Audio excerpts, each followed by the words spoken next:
आपका बच्चा एग्जाम देने जा रहा है, पढ़ाई करने जा रहा है और पास नहीं हो रहा है, या उसको आपको लग रहा है इसने पढ़ाई नहीं करी, पास नहीं होगा, तो शहद, बेलपत्री की बीच वाली पत्ती पर शहद लगा लीजिए और शंकर भगवान के शिवलिंग पर जाकर उसको बच्चे के हाथ से चिपकवा दीजिए। बच्चे ने भले पढ़ाई नहीं करी हो पूरी साल, पर बच्चा उस सब्जेक्ट में जिस दिन वो बेलपत्री चिपका कर आएगा उस दिन उस सब्जेक्ट में बच्चा पास होकर ही रहेगा, उसका एग्जाम उसको अच्छा प्राप्त होगा। जो भोपाल वाला एक बाबा आया था पिछले दिनों कि आपका बेटा अगर 8वीं में एग्जाम देने जाए, पढ़ाई न किया हो, तो बेलपत्री पर शहद लगाकर शिवलिंग पर लगा दीजिएगा, वो पास हो जाएगा। ये बताइए काम आसान है कि नहीं? ये तो बहुत आसान काम है ना। और बच्चों को भी लगेगा कि पढ़ने की क्या जरूरत है, एक बेलपत्री निकाल के किताब के बीच में लगा लेंगे। लेकिन उसी के कुछ दिन बाद अखबार में जब खबर छप गई कि उसी कथावाचक का अपना बेटा 8वीं में फेल हो गया, तब तो कम से कम इस देश को जागना चाहिए। ये वही देश है जहां 1998-99 के आसपास गणेश की मूर्तियां दूध पीती थीं। तब तो सोशल मीडिया नहीं था और पूरे देश में लोग दूध लेकर के मूर्तियों को पिलाने चले गए थे। अब मैं पूछूंगा, कम से कम बिहार में हूं तो पूछ ही लेता हूं कि आजकल प्यास नहीं लग रही क्या?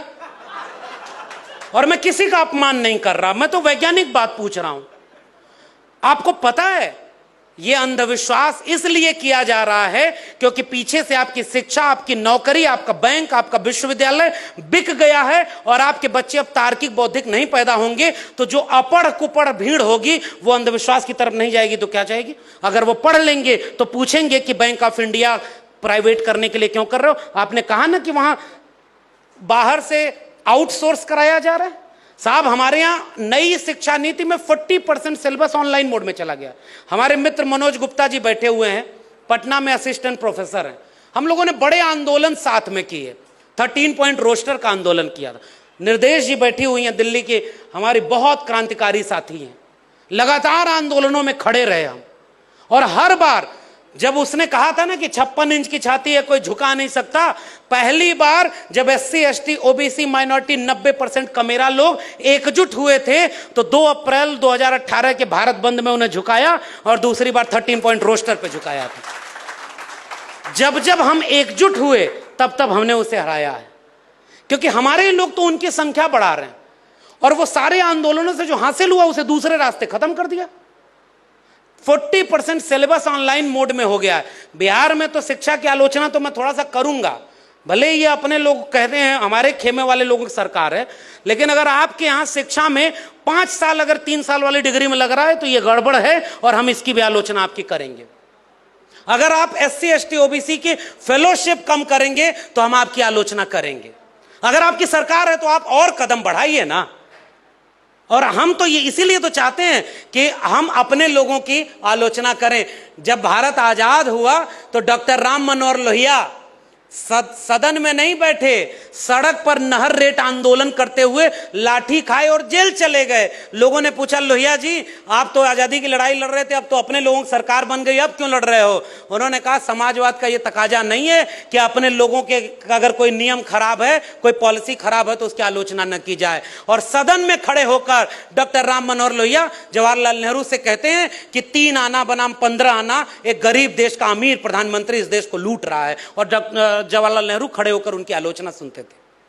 एक किस्सा मिलता है कि एक महिला जब राम मनोहर लोहिया के पास गई, कहीं भारत आजाद हुआ, आप सब लोगों को तो बहुत कुछ मिल गया, हमें क्या मिला? उन्होंने कहा कि ये नेहरू इतने टाइम जाते हैं वहां, वो जाते समय उनका कॉलर पकड़ के सवाल पूछना। और उस किस्से में यह दर्ज है कि उस महिला ने जब कॉलर पकड़ा कि आप तो प्रधानमंत्री बन गए, आजाद हुआ देश, तो हमें क्या मिला? उन्होंने कहा कि तुम्हें यह मिला कि तुम अपने प्रधानमंत्री के कॉलर पकड़ सकते हो। अब वही देश आजाद होकर के यहां तक पहुंच गया है कि आप अपने प्रधानमंत्री की आलोचना कर दीजिए, आप पे NSA लगाकर जेल में भेज दिया जाएगा, और अगर आप उत्तर प्रदेश के रहने वाले हैं तो आपके घर पे बुलडोजर चल दिया जाएगा। हम अपने लोकतंत्र को खो रहे हैं।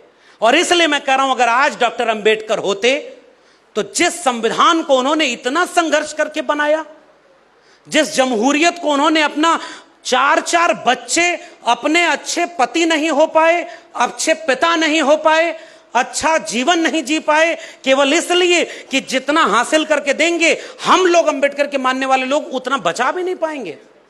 क्यों लिख करके गए डॉक्टर अंबेडकर? और सख्त चेतावनी दी है, ये आखिरी बात मेरी है कि अगर हिंदू राष्ट्र हकीकत बनता है तो वो इस देश के लिए सबसे बड़ा अभिशाप होगा। हिंदू कुछ भी कह ले, मगर हिंदू धर्म स्वतंत्रता, समानता, बंधुता विरोधी है, वो लोकतंत्र से मेल नहीं खाता है। इसलिए किसी भी कीमत पर इस देश को हिंदू राष्ट्र बनने से रोका जाना चाहिए। इतनी सख्त चेतावनी डॉक्टर अंबेडकर ने और दूसरी किसी चीज के लिए नहीं दी थी। इसका मतलब हमारे पुरखे को पता था कि कुछ दिन बाद कुछ लोग आएंगे जो इस देश को हिंदू राष्ट्र बनाने की कोशिश करेंगे।